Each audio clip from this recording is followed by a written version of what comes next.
wanted to show you in this video how I work with the photo blocks because I don't want the iron to touch it. So I'm going to heat up this seam right here, and then I'm going to finger press this over, okay? Then I'm going to lay my pressing cloth, which is just a scrap of fabric, over this and press that out.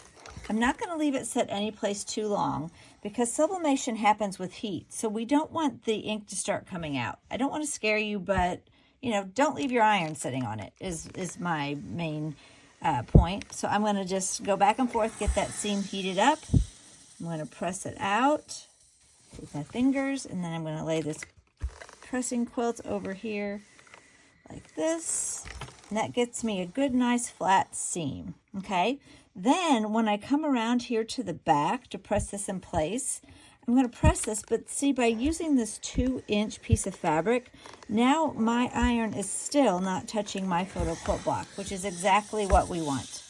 So I'm going to fold this one over, and that gives me my first 2 sides of my photo being framed out. So I wanted to kind of walk you through that. It's just the best way to handle your photo quilt blocks so you don't lose any color or melt them.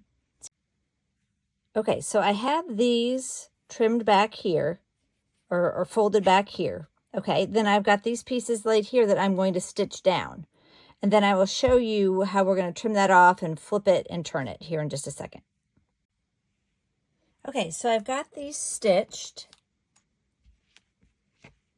All right, so first thing I'm going to do is I'm going to trim off these extra pieces here, flush.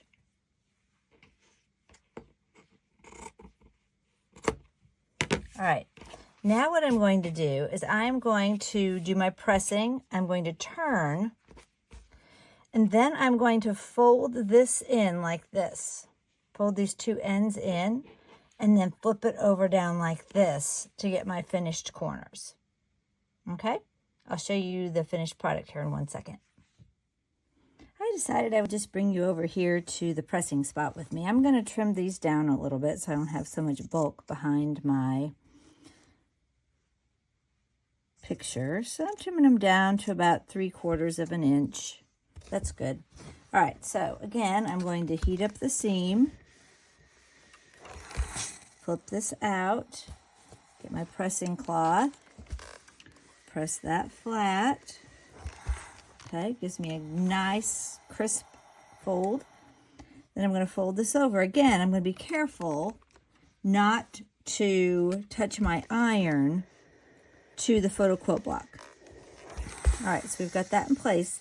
Now what I'm going to do is I'm going to come over here and press this down to give me a finished edge at my corner.